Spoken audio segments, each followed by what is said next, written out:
This spacious house was once my home, a place I poured my heart and soul into, a space filled with memories of happy times.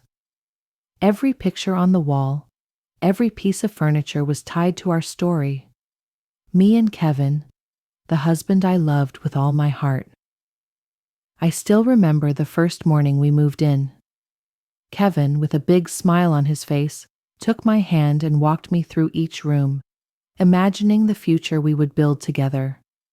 We were the perfect family, unbreakable. He was the one I thought I would spend the rest of my life with, and this house was a testament to our love. But now, that house is no longer a place where I feel at peace. Every step in this house now feels like the beating of a broken heart. I stand in the living room, holding a cup of morning coffee, looking out the window. The night lights of Portland City sparkle in the distance, but no light can dispel the darkness in my heart. Kevin betrayed me. That night, I decided to attend my class reunion after many years of not seeing my old friends. Kevin and I had not had a chance to see our college friends, and he convinced me that this would be a great opportunity to rekindle our relationship. I agreed, but little did I know that it would be the night that would change my life forever. The party was held in a fancy restaurant. The space was sparkling with lights. Everyone was laughing and talking loudly. I sat with Kevin, feeling proud when I looked around and realized there were many old friends that I had not seen for all these years. But amidst all the lights and laughter, I could not shake off the strange feeling in my heart. There was something wrong I could not clearly identify, but I felt like I was standing outside, like I did not belong here. I was chatting with some old friends when my eyes caught Sophia. She was standing there, leaning against the bar, smiling seductively at Kevin. Her eyes were different, no longer the shyness of an old friend. She looked at Kevin as if he were the only man in the world, her gaze shooting sparks, full of challenge. And then I saw Kevin look back at her. His eyes were filled with excitement, not of an old friend meeting again after a long time, but of someone finding joy in something that was not true. Every movement they made me feel a lump in my throat. How could he look at Sophia like that? How had I not noticed this before? But I couldn't understand. Why here, among old friends, in the light of a party? Was he doing this? Sophia walked closer to Kevin, smiling meaningfully. I couldn't hear their conversation clearly, but it was obvious that their intimacy was too obvious. It was hard for me not to see it. My heart pounded, my throat tightened. I decided to move closer. As I approached the bar, I saw Sophia caressing Kevin's hand, her hand on his, as if she was possessing him. Kevin didn't react. He just smiled slightly, but it wasn't the smile he gave me. "Kevin, what are you doing?" I said, my voice breaking. Everyone around me turned to look at me, but I didn't care. I just wanted him to answer. Sophia looked at me calmly, then said, "Oh, Elise, long time no see. He's my friend. Don't worry." She smiled, but it was a completely fake smile. Her attitude made me want to turn around and leave immediately. I turned back to Kevin, my eyes filled with rage. "What are you doing? We're married, Kevin, and now you're standing here, holding hands with this woman?" I yelled, unable to contain my anger. Kevin looked at me for a moment, then lowered his voice. "Elise, don't make a big deal out of it. It was just a joke." He tried to keep his cool, but I could tell there was a slight strain in his voice. "A joke?" I asked, glaring at him. "You think I'm the type to let this go? You cheated on her, Kevin, and now you're standing here saying it's a joke?" Sophia smiled again, her lips curving up shamelessly. "Don't worry, Elise. Kevin and I are just reminiscing about old times. He has the right to do whatever he wants. You can't stop him." That was the moment I knew I couldn't take it anymore. Everyone around me didn't say anything. They just looked at Kevin and me like this was a joke. My old friends, the ones I used to trust, stood silently, covering for Sophia and Kevin. None of them stood up for me. None of them said a word that Kevin's actions were wrong. Everyone was silent, as if they were witnessing a normal event.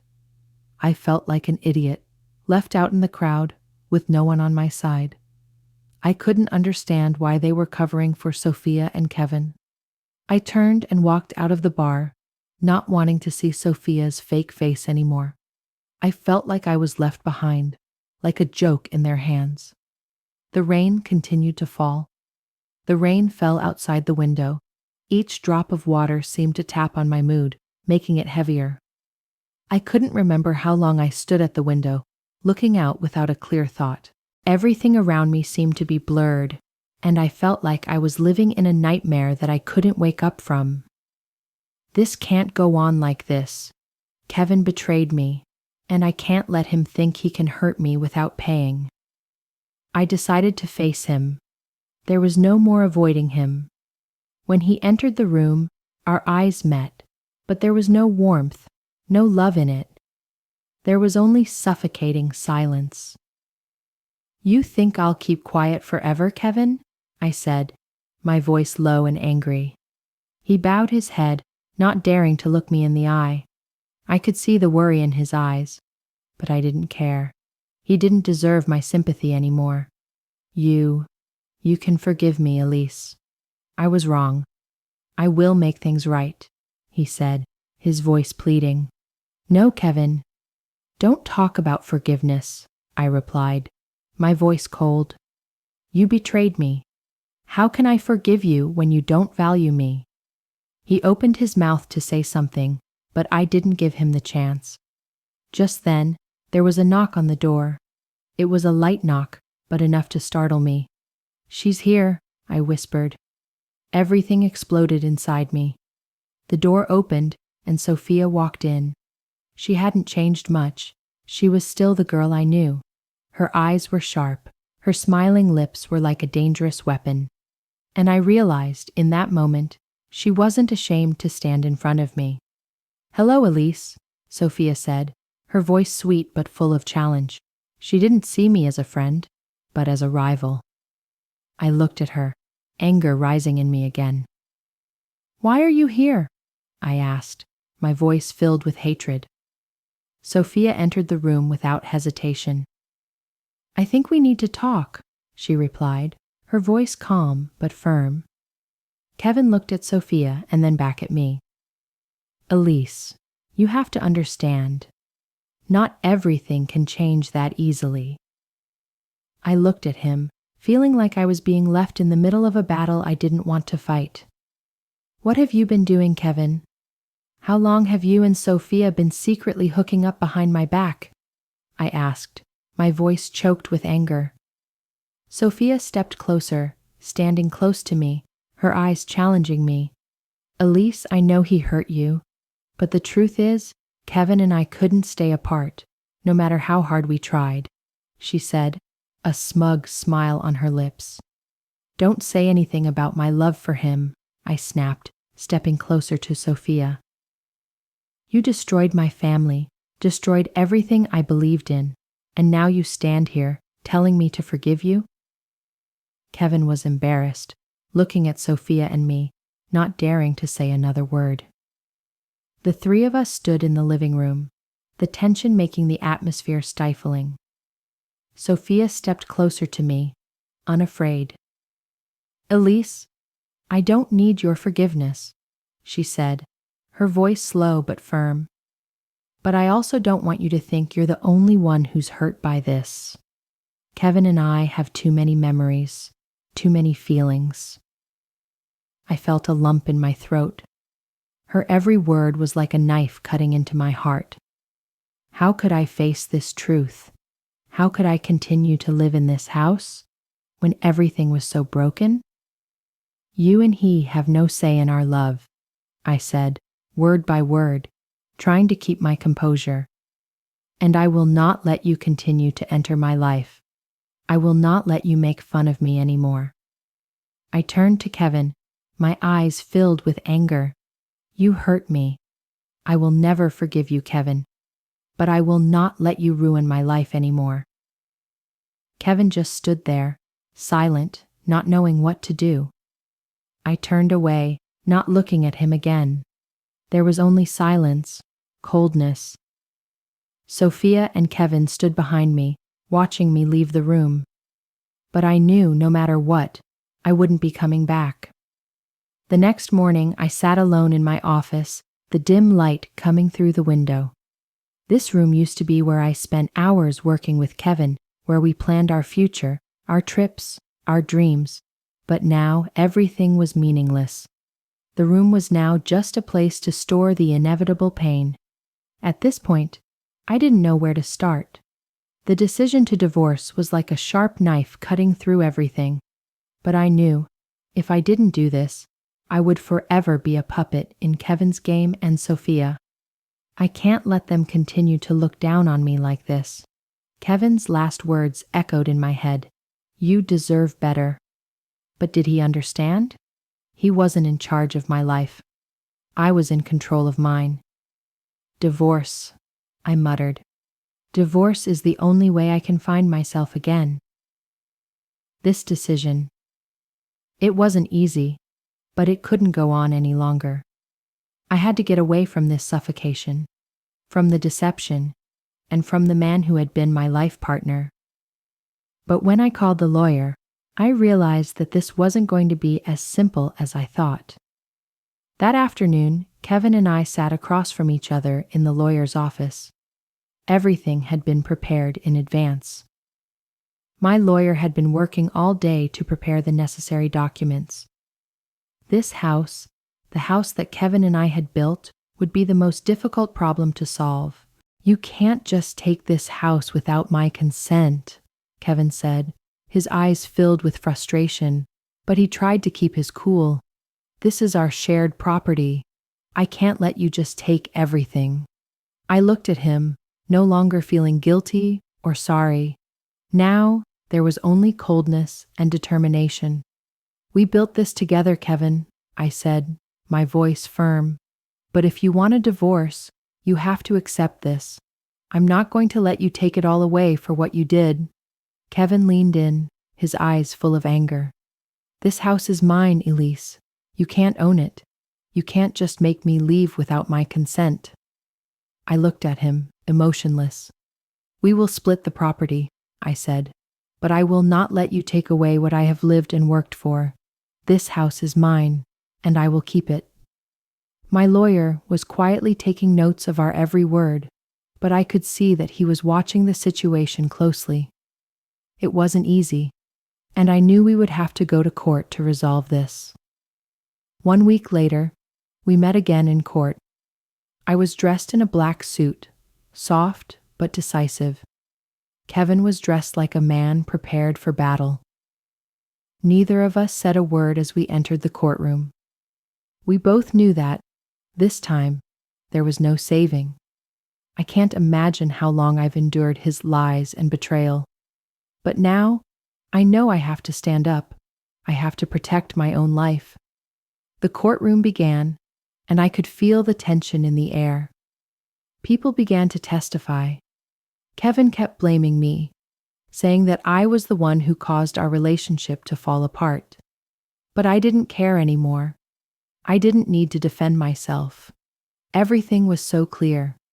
When my lawyer had the final say, I felt a new strength in my heart.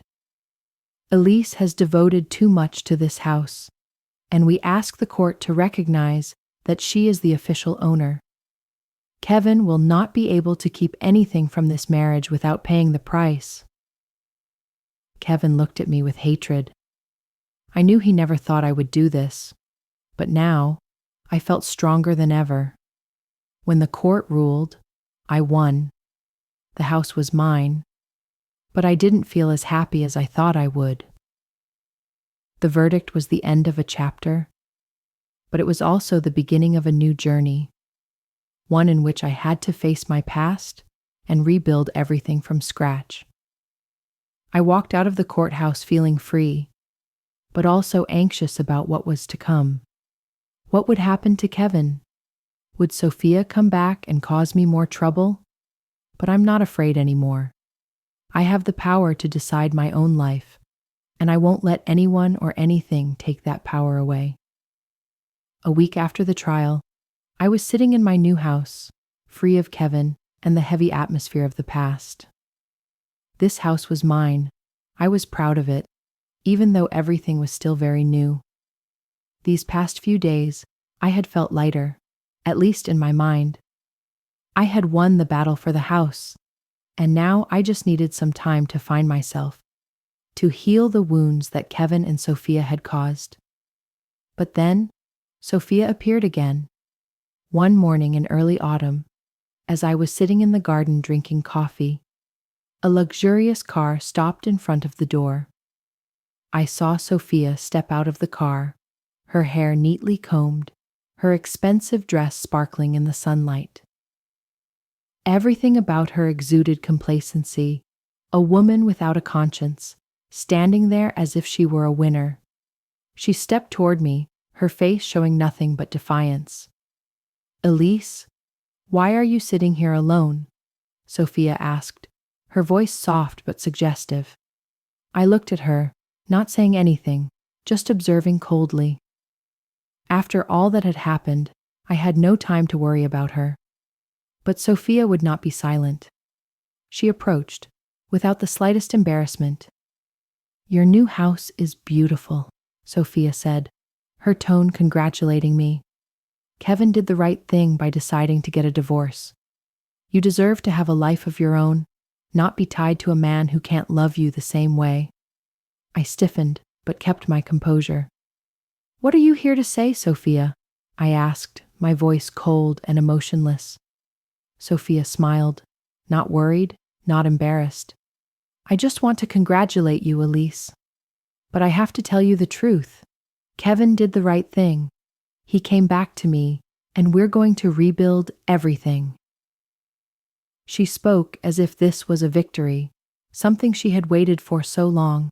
There was no regret or remorse in her eyes. She stood there, like a victor who had taken it all without feeling guilty. "So are you happy?" I asked, my heart unable to comprehend her brazenness. "You think you can take everything from me without paying the price?" Sophia replied without hesitation. "Of course I am happy, Elise. Kevin and I deserve each other. He has everything he needs, and so do I. He came back to me after realizing that you were not the one he wanted to be with.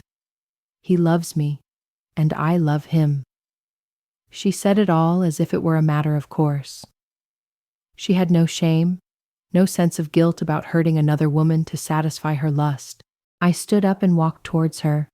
There was no fear in my eyes, no compromise. "What do you think you can do to my life, Sophia?" I asked, my voice stronger than ever. "You can destroy my happiness, but you can't take away my respect." Sophia smiled, her tone full of arrogance.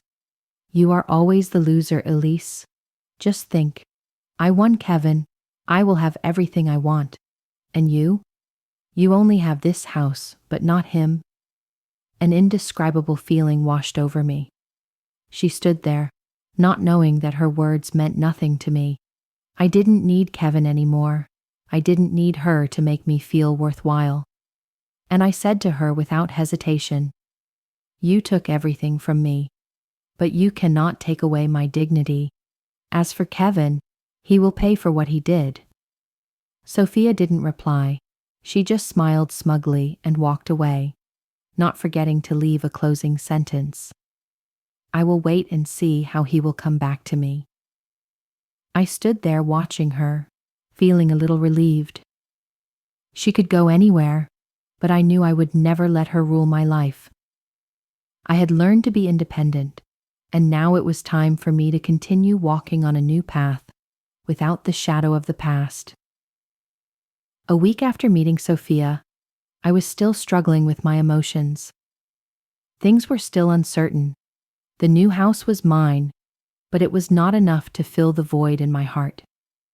I had lived in a world of uncertainty, and now I felt lost in memories and pain. One October afternoon, I decided to go out for a change of scenery. After a long morning of working from home, I felt the need to go out, find some light, some fresh air. And so I went to my favorite coffee shop, where I often go to think alone, sip a hot cup of coffee, and watch the people passing by. I walked into the coffee shop. The familiar space was still the same, gentle and peaceful. I chose a corner to sit near the window, where the light shone in just enough to feel the autumn air.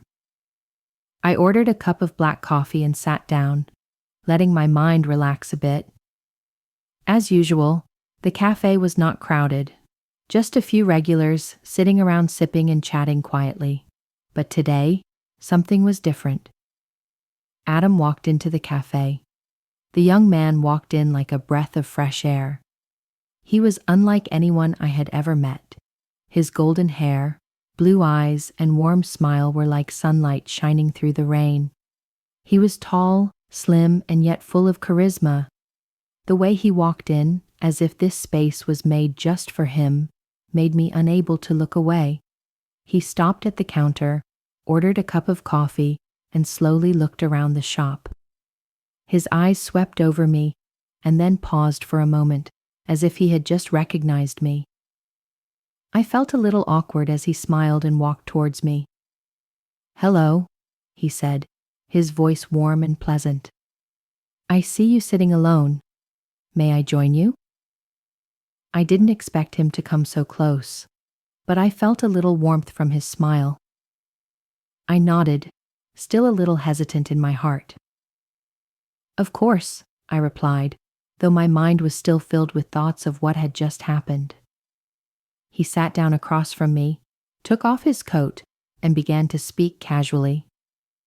"I'm Adam," he said, his voice soft, unhurried. "I've seen you here a few times. You seem to be looking for some peace." I smiled, feeling the warmth of his words. "Yes," I replied. "I just need some quiet space to think." Adam nodded, his eyes sparkling as if he understood what I was going through. "Me too," he said. "Life sometimes forces us to stop and find a little peace." His words reminded me of the old days, the moments when I used to feel truly at peace. But now, those were so far away. We talked for a long time about life, about small interests, about simple things that everyone can share. I don't know why, but I felt very comfortable talking to him. It seemed like my worries started to disappear as I listened to his stories. Adam was a calm person, but also very humorous. He made me laugh, and in that moment, I no longer felt burdened by the past.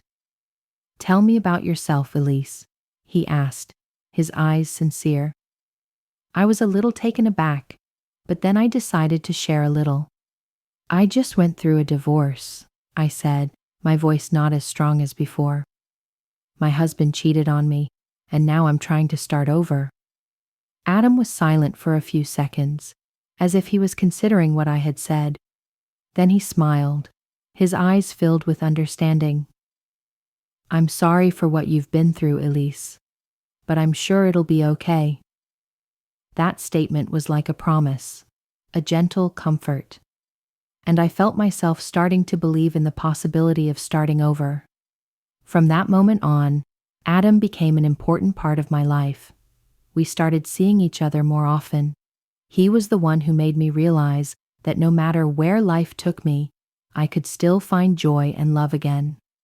Adam was not Kevin's replacement, but he was a new person who brought back the feelings I had forgotten during all those years with Kevin. One day, while I was walking with Adam in the park, I looked at him and realized something profound. He wasn't perfect, but he was the one who made me feel that love was still possible, even when everything around me was falling apart. "Thank you," I said, taking his hand.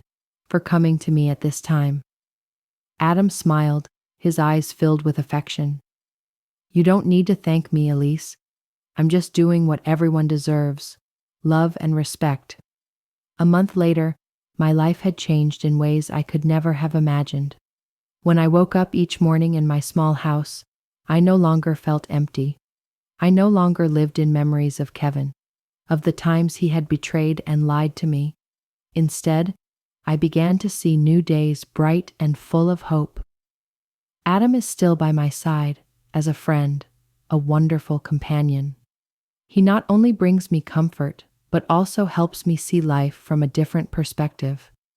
He is not perfect, but it is his sincerity and gentleness that helps me find myself again.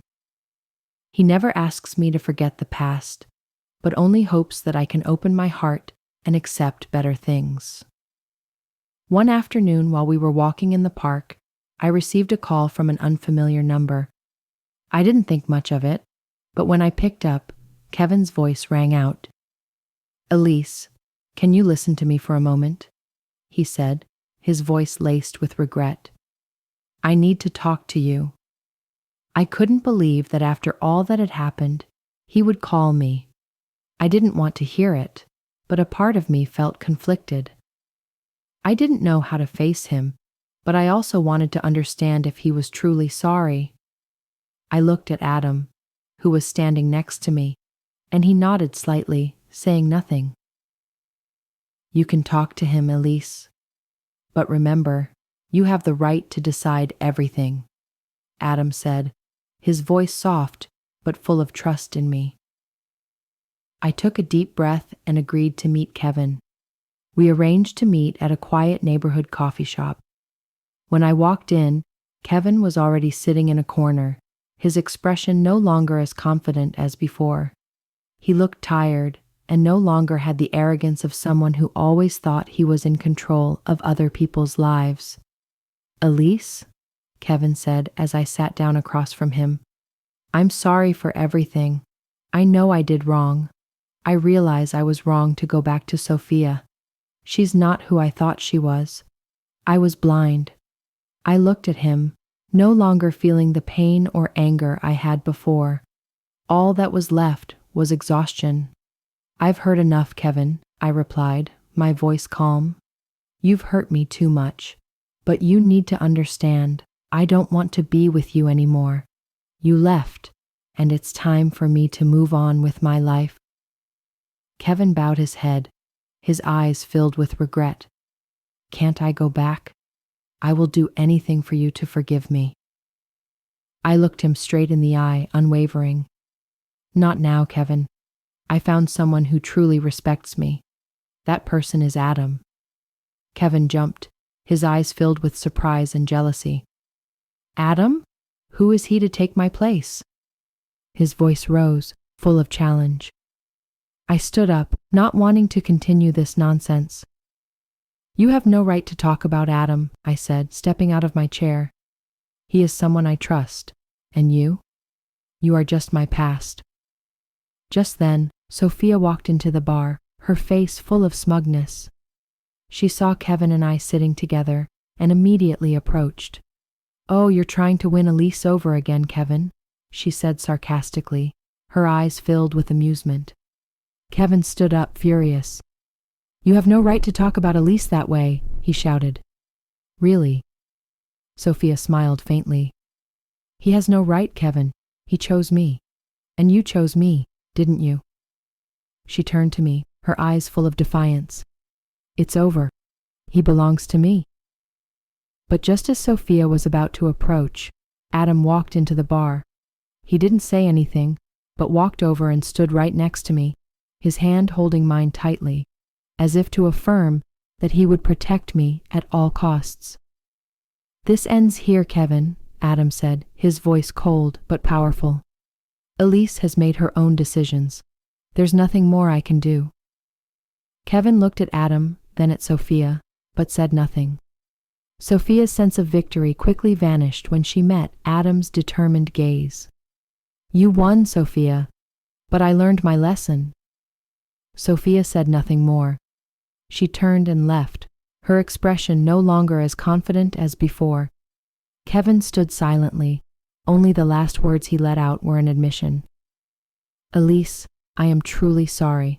I did everything so that you could forgive me, but I have lost you. I turned to look at Adam, feeling a sense of relief as he stood beside me.